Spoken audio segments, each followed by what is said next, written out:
Hey, we're the Stevens family and we did Lapland DIY. Was it worth it? Who's knocking on my door? Hello? So Lapland is normally sold as a once-in-a-lifetime package holiday for families, but we decided to do it completely DIY, book everything ourselves and plan it all and travel at our own pace with our 3 children. Herbie 7, Arnie 5 and Posey 1. So the big question, was DIY Lapland actually worth it, and would we recommend for you to skip the package and take your kids to Lapland DIY?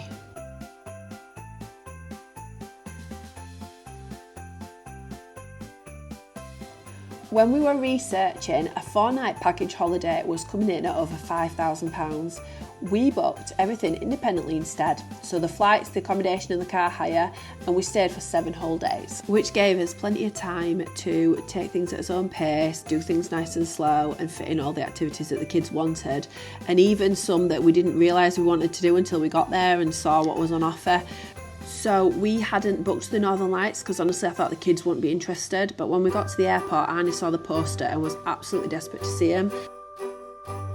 Flying independently gave us more choice on timings, date and price. We flew from Manchester with EasyJet and we booked those in July, but we could have actually got them cheaper. From when we first started looking, we did mess about a bit and the prices went up. So what I would say is book early and book fast, don't linger on it. So this is our Airbnb.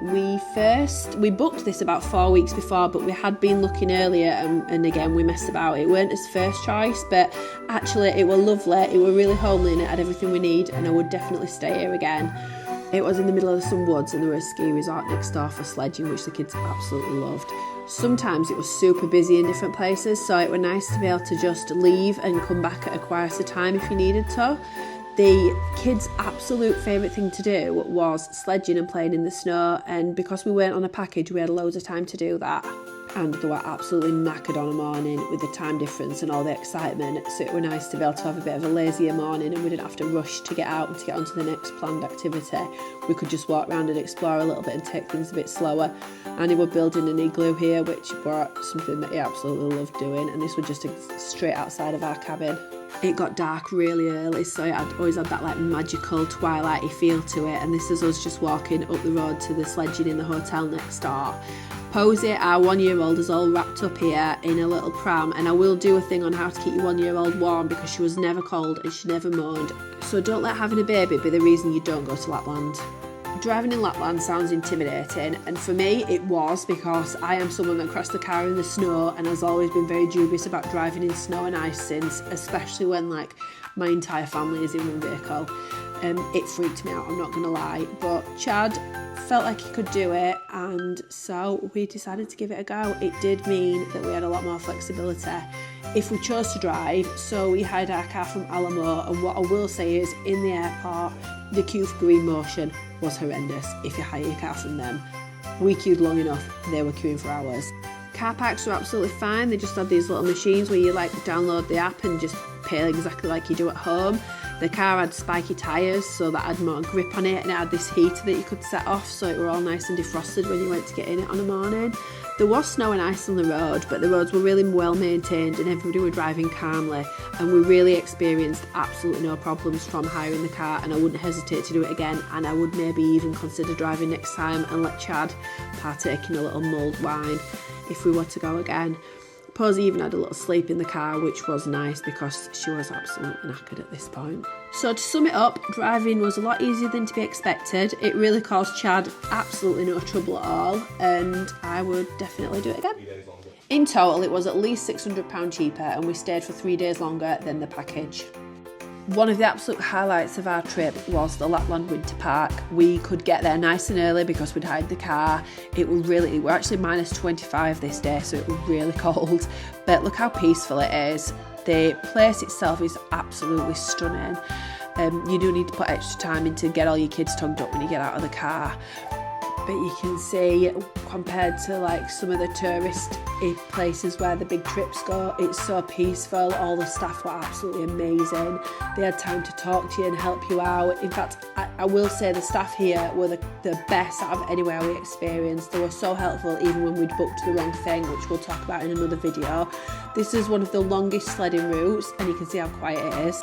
We paid for food included in our ticket, and there was such a great selection on the buffet, even for fussy eaters. Everything tasted delicious. It were all warm. There were loads of options for even down to posy.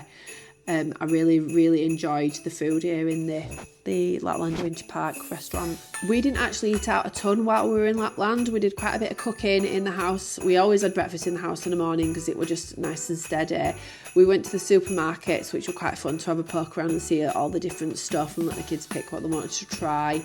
And we ate meals, especially if you've got fussy kids, you can pick exactly what they want and sort of cater to everybody's needs, and it does keep the cost down a little bit if you're not eating out as a family of 5 all the time, which can get expensive.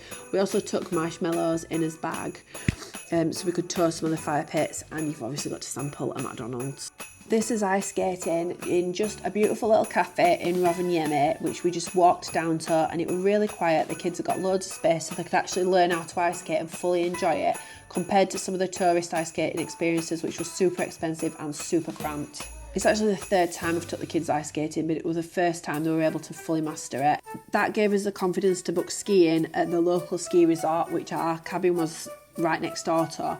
And again, I was dubious about this. I thought kids are not going to tackle it, and they both took to it and loved it, and it was something they enjoyed so much that they wanted to go back and do it again later on in the week, and we were able to do that, which were magical. And I would now actually take them on a skiing trip. There is loads of ways you can meet Santa in Lapland. The actual big man himself came to our cabin, and it was amazing. Maybe one of the downsides to booking things separately was this place was absolutely stunning settings, but it did feel like they were more geared up to sort of big groups coming in and going through, and we were sort of stuck in between, and we maybe didn't get the full experience of what it actually advertised on the website. But I did love the reindeers. So Snowman World was something we paid extra for in Santa Claus's Village, and as you can see, it's quite popular with tourists. It was super busy. The ice sculptures and things are impressive, and the tube slide was amazing, but it was so busy, and the amount of time that you had to queue in the cold to get on it, you couldn't do it more than once. The overall experience of Snowman World, maybe not worth the money. Santa Claus Village itself is definitely worth a visit. It has got some really cool stuff like Santa's post office and the Arctic Circle like live webcam, but we visited it twice, once late at night, and it was quite quiet and pleasant, and then we went back for a full day. And I would say you're probably better off if you are in a package deal here, because there's about 5 or 6 different restaurants and we could not get in any of them. We tried them all. You could not get a seat, you could not get anything to eat. It was so busy, and everything seemed to be really pre-booked, so if you hadn't pre-booked it, you didn't really stand much of a chance. We ended up in Santa's Animal Experience, which the kids just loved the sledging in there. So in summary, if DIY Lapland was worth it, for us, absolutely yes. If you value flexibility, moving at kids' pace, being able to just think, oh, I wake up and I fancy doing this today, and you know, your kids enjoy doing something so you can go back and do it again, it is absolutely worth it.